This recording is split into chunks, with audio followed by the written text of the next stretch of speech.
Well, greetings. And back to the theme of the Baron von Dennis, my cousin. After I posted the last video, I shared it with him to let him know that I was trying to, you know, let people know about his book, his incredible book, the WAG SCALLY, White House Skuldoggery, and he kindly wrote me back an email, a very short one. He's not a guy for many words.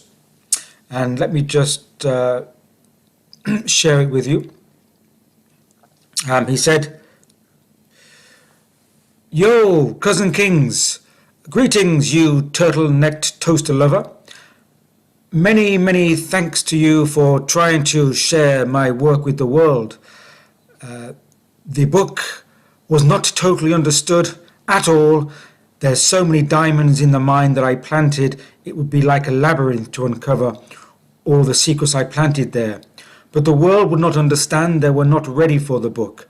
The world is full of Colonel Major Archibald Bobbit Wibbits. But anyway, we persevere. Soldier on, fellow cuz. Yours, the magnanimous Baron von Dennis."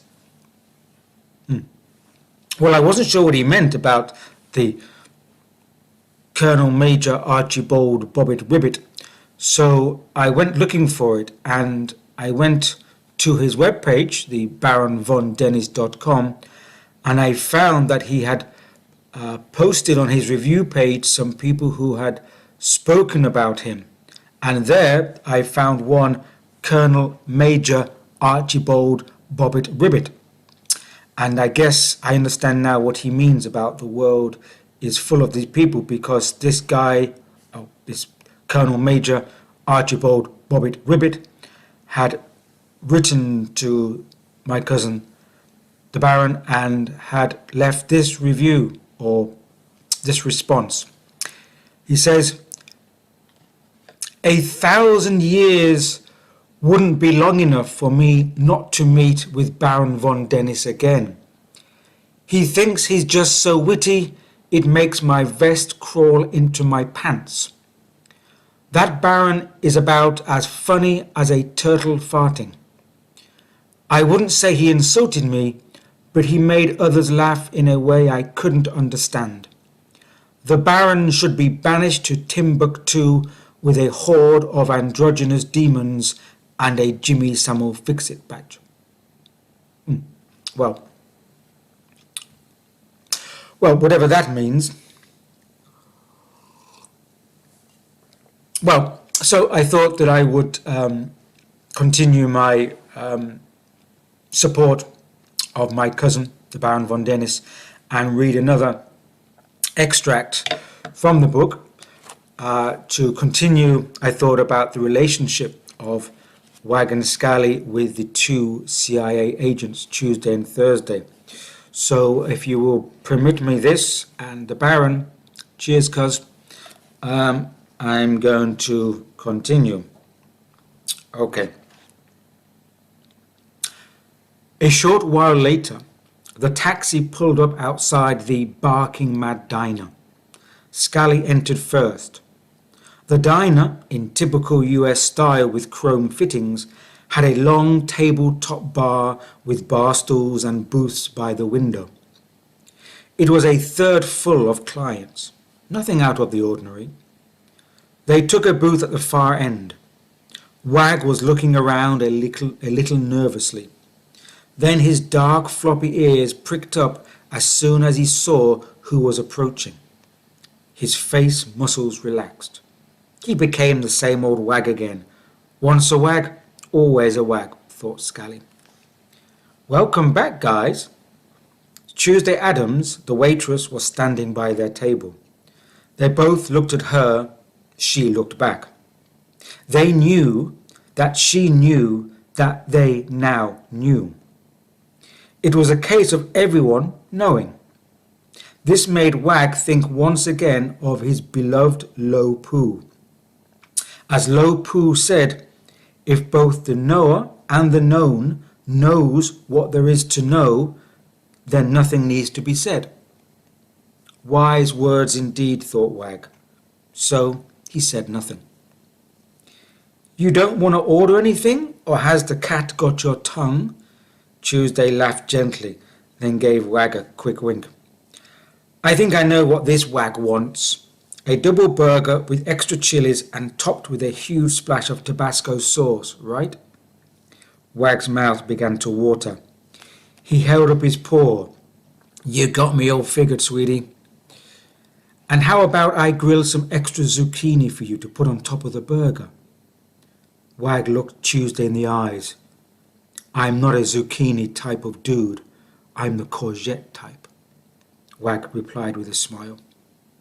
Scally coughed into his paw. I'll just have a chickpea burger topped with roasted sesame seeds. I'll see what we can do. It's not as if we run the place, Tuesday replied with a knowing smile. After Tuesday had left, Wag stopped smiling. Why don't you take a trip to the loo, Scally? What? You need some extra relish space now? No. 2 dudes just walked in and sat in the booth at the back. I got a bad smell instinct about them. They're trying too hard to look and act normal. This is Washington, D.C. Everyone's got an agenda in this town. You can't be normal. I'll check them out. Scally got up and walked the length of the diner to get to the restroom. As he passed the final booth, he gave the occupants a quick glance over. They caught his look but glanced away. They were 2 regular-looking black Labrador retrievers. Yet Scally had caught something about their eyes. Black. Too black. Almost as if no one was home. Scally came out of the restroom, and instead of returning to the booth, he took a seat at the bar. Wag knew immediately something was wrong when Scally asked Tuesday for a coffee. How'd you like that? I know you guys like everything with milk. Black. Just black. And 2 of them. And I don't drink coffee. Tuesday looked up. She very slightly bent her head around where Scally was sitting. She noticed the black retrievers. Black it is. It's a different flavour. We've not had this make of coffee here before. It's certainly not a local brew. I think we'll take our order to go. Can we pick it up round back? Sure, no problem. I'll get it ready for you. Be careful, the coffee might burn you. Scally nodded and returned to the booth. Wag had been on the nose. Something about them just didn't smell right. We're taking our order to go. We're picking it up round the back. We may need to make some distraction. Wag's ears waggled. You want a scene? He nodded over Scally's shoulder.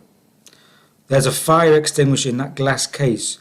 I'll go make the distraction while you smash the glass.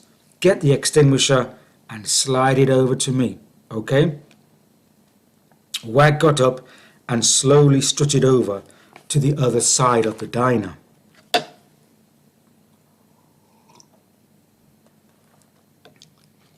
He stopped when he got to the booth where the 2 black Labrador retrievers were seated. Wag shivered and ran his paws down his own black fur. Ooh, excuse me, gentlemen, but I feel a little chilly-willy-nilly. I sense a fire coming on. Ooh, baby, ooh, you got me all burning up. Wag did his waggle dance and moved his behind with a little wag of his tail. Then he started to sing. Nikola Tesla, Doris Day, Chemtrails, Johnny Ray, Pearl Harbor, Hugo Chavez, Kim Jong-un, Kung Fu, Joe McCarthy, Charlie Manson, Golden Girls, Simpson 2, Kazakhstan, Crimea, Ukraine, diarrhea, Rockefellers, Goodfellas, Ninja Turtles, Rothschild, Hong Kong, H-Bomb, Pop-Tarts, Robert Wagner, Heart to Heart, Mariah Carey, Backstreet Boys, Destiny's Child's NSYNC, NBC, ABC, CBS, CIA, Edward Snowden, WikiLeaks, Dallas Cowboys, NSA, whistleblowers, vaccines, World Baseball, forest fires, postal votes, hearing aid, election fraud, no bond buyers. You started this fire and kept it burning, burning. You kept igniting it with fossil fuels and cheap perfumes. You started the fire and kept it burning, burning. Scally could take no more. He smashed the glass case and slid the fire extinguisher over the floor to where Wag was strutting his stuff. Wag grabbed the extinguisher. "And now I'm putting out the fire," he screamed as he pulled the pin and squeezed as the foam spurted out over the two Labrador retrievers.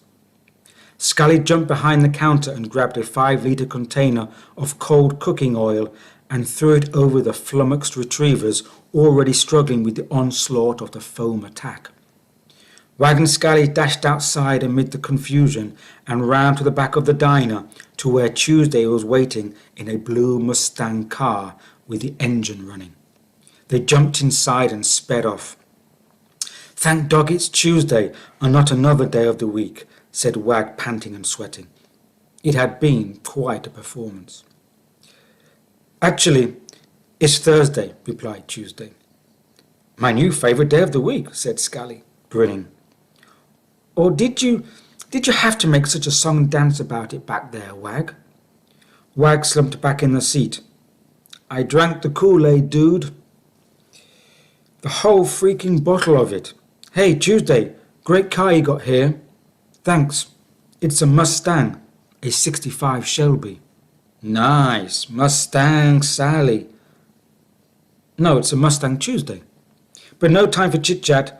We're not out of the doghouse yet. Those guys are coming up behind, and I guess they're not after an encore."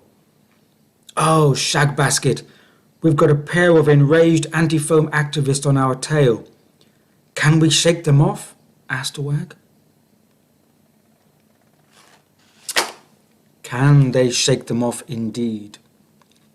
And although that book was published last year in 2021, I know my cuz, the Baron, wrote it much earlier, somewhere, I think, around 2019 or something, yeah.